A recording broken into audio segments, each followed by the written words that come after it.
Fala pessoal, aqui quem fala é o engenheiro agrônomo André Futman do canal Plantas Sem Mistério e do blog Orquídeas Sem Mistério. E agora aqui vocês estão diante de duas plantas magníficas aqui da minha coleção.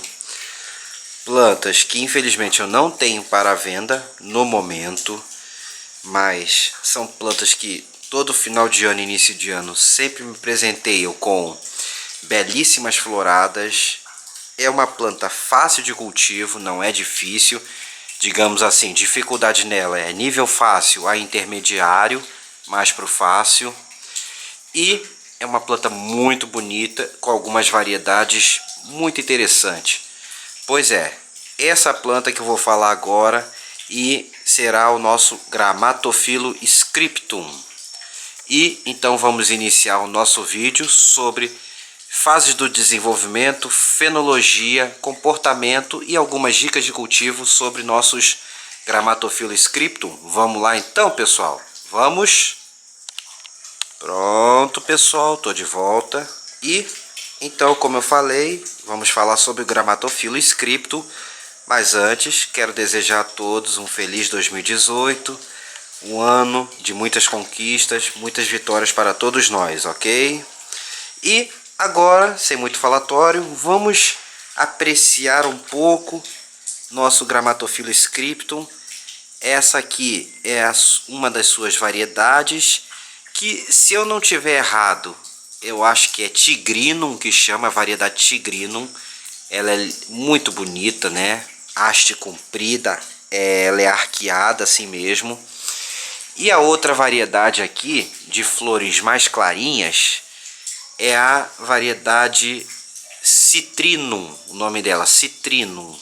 Provavelmente por causa dessa cor, mais esverdeado, um verde-limão, certo? E aqui, a minha mulher aqui está aqui no vídeo aqui, pagando mico aqui, gente. Mas é isso aí. Dá um alôzinho para a câmera. Ei, gente. Então, vamos continuar o nosso assunto aqui e vamos entender um pouco como é que essa planta se desenvolve ao longo do ano. Vamos lá, então. Pronto, pessoal. Então, para começar, o seguinte. Diferente de vários vídeos que geralmente eu começo pelo inverno, porque acaba coincidindo muito a floração no inverno, esse aqui é um daqueles casos que a floração ocorre no verão. Então, para começar aqui, no verão, geralmente agora, né, dezembro, janeiro, é o período de floração dessa planta. Em geral, novembro, dezembro, janeiro.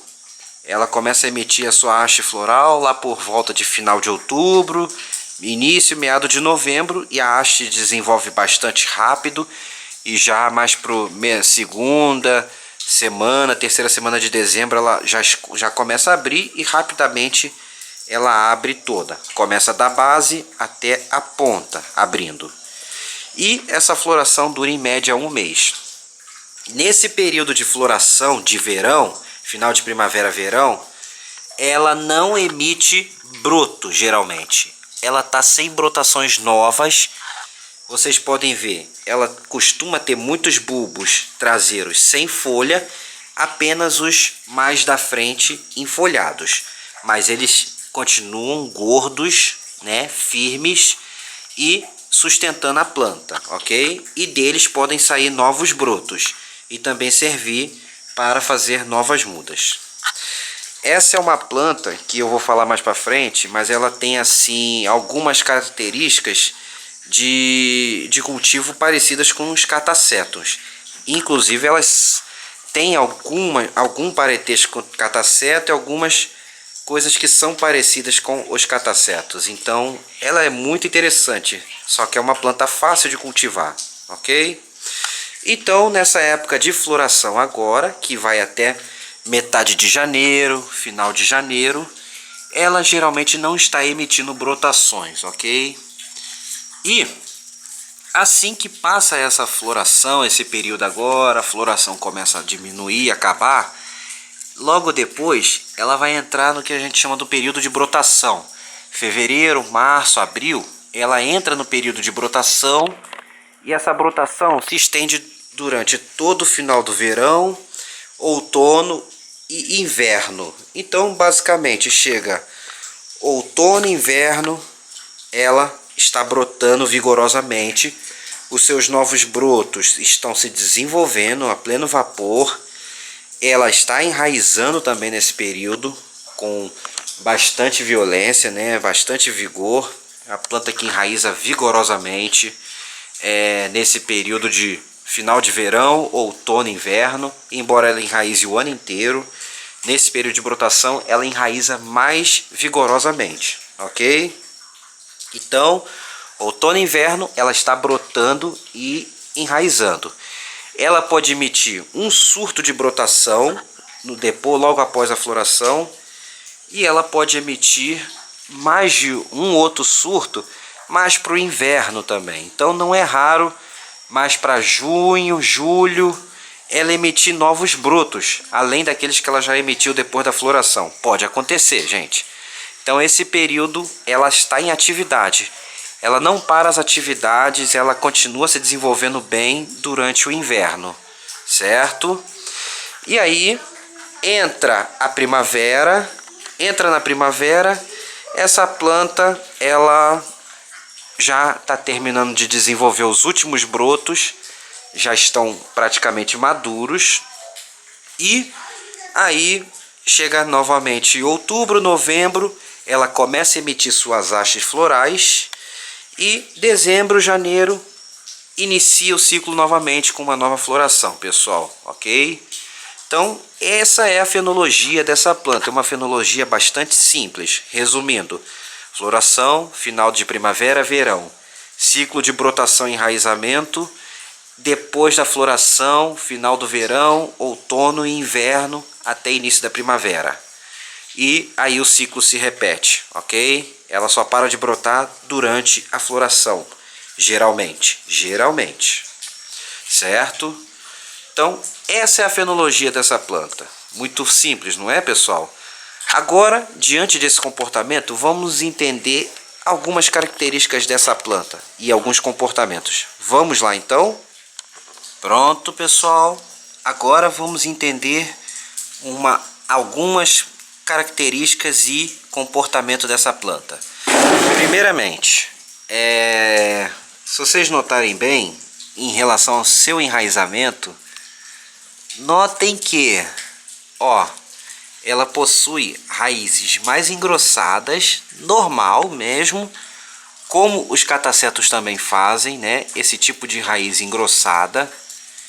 E notem também, vocês vão notar várias raízes fininhas, muitas raízes fininhas que estão vivas, muitas inclusive crescendo para cima, assim como os catacetos fazem.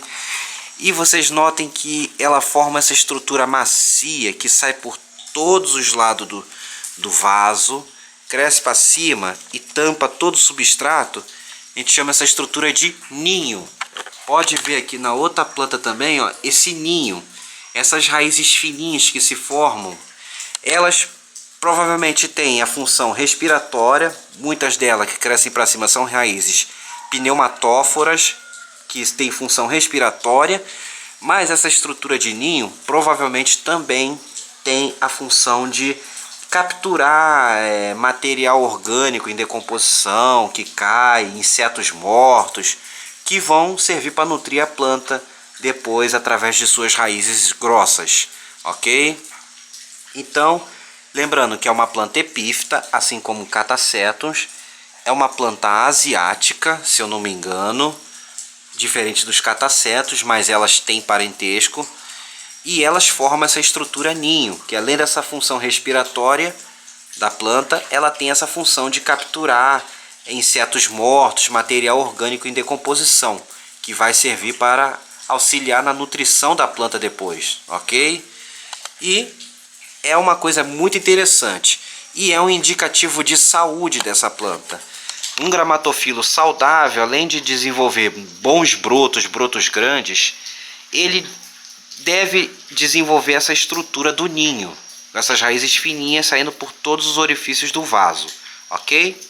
Então, um gramatofilo que esteja fazendo isso é um gramatofilo que está bem enraizado e bem saudável.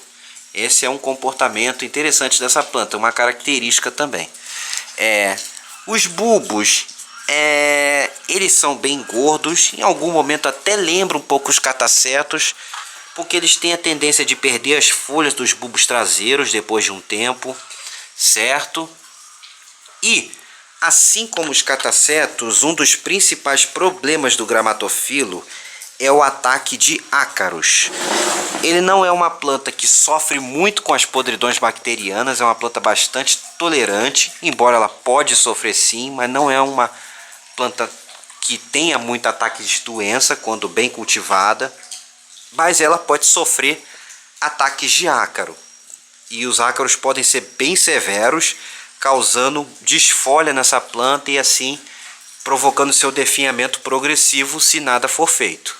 Mas os ácaros podem ser controlados com produtos específicos para ácaros, ou calda sulfocálcica, ou outros produtos alternativos ou naturais indicados para o manejo do ácaro. Até mesmo a limpeza manual, certo? Para quando você só tem uma ou outra planta, ok? Então, esses são alguns detalhes sobre essa planta, pessoal.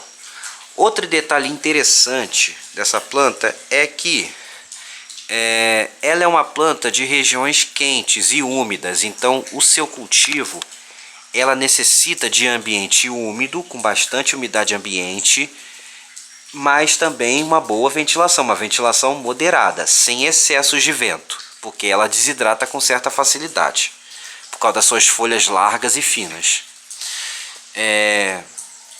Ela também necessita de ambientes bem iluminados, mas lógico, ela não tolera o sol direto queima ela, então a sua luminosidade em termos de sombrite, ela fica em torno de 60% a 70% por aí, mas sempre bem iluminado. Ambiente escuro, ela pode não florescer e ficar com as folhas com verde muito escuro. E lembrando, além do ácaro, ela pode ser atacada pela ferrugem, mas não é muito usual. E são problemas mais... A ferrugem é um problema um pouco mais fácil de controlar. Mas o ácaro, vocês devem sempre ficar atento. Eles deixam a folha toda esbranquiçada, geralmente, com umas manchas marronzadas, meio bronzeada. E a folha fica com aspecto lixado, áspera, sempre na parte de trás, ok? Então, esse é o principal problema dessa planta, são os ácaros. E em relação a desenvolvimento, essa planta ela tem um desenvolvimento mediano, não é nem lenta demais, nem rápida demais. Se assemelha mais ou menos ao desenvolvimento de uma catileia, né? Uma vez que ela bota 1 ou 2 surtos de brotação por ano apenas, certo? E detalhes em relação a substrato, essa planta, aqui no caso, as minhas plantas estão em brita número 0. Por que aqui eu uso a número 0 para ela? Porque as suas raízes, mesmo as mais grossas, são mais finas do que raízes de catileia, de modo geral. Então é uma planta de enraizamento fino, eu considero ela como uma planta de enraizamento fino. E assim sendo, a gente pode usar um substrato que seja mais fininho. Ou seja, a brita 0 cai muito bem para ela, mas ela pode ser plantada em outras misturas, como casca de pinos com carvão, com brita, casca de macadâmia também, sem que seja grosseiro demais o substrato. Lógico, não pode ser um pó, mas também não deve ser grosseiro demais, pois é uma planta epífita, pessoal, certo? E vasos, segue a mesma regra para as demais orquídeas. Aqui vocês veem, é um vaso bem apertado, raso. Vasos rasos são indicados, cachepôs, até os de plástico também. Esse aqui é um vaso de barro, ok? E já está até pedindo um vaso maior, porque ela já está pulando para fora, mas elas realmente gostam de vasos bem apertadinhos, galera. Então, essa é uma planta indicada para quem tem clima mais quente, não é indicado para locais que sejam muito frios.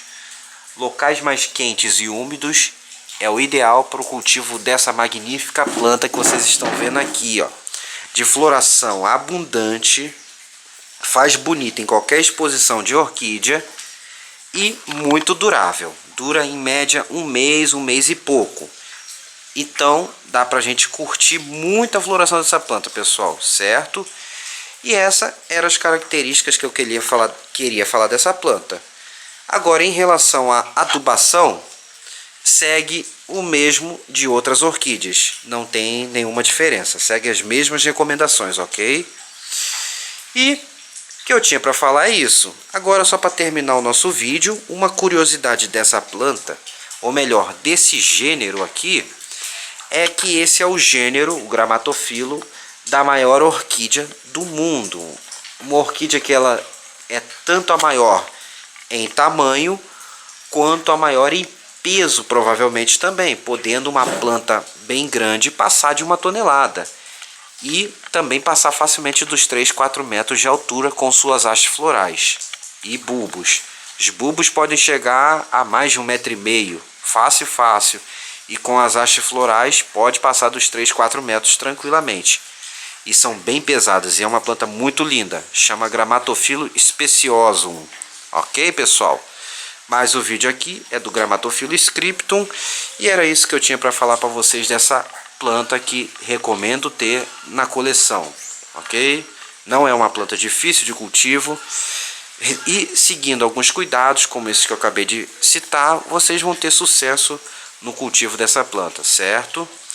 Espero que tenham gostado do vídeo e se sim, deem um joinha no vídeo e até a próxima, pessoal, em plantas e orquídeas sem mistério. E agora eu fui, gente, fui.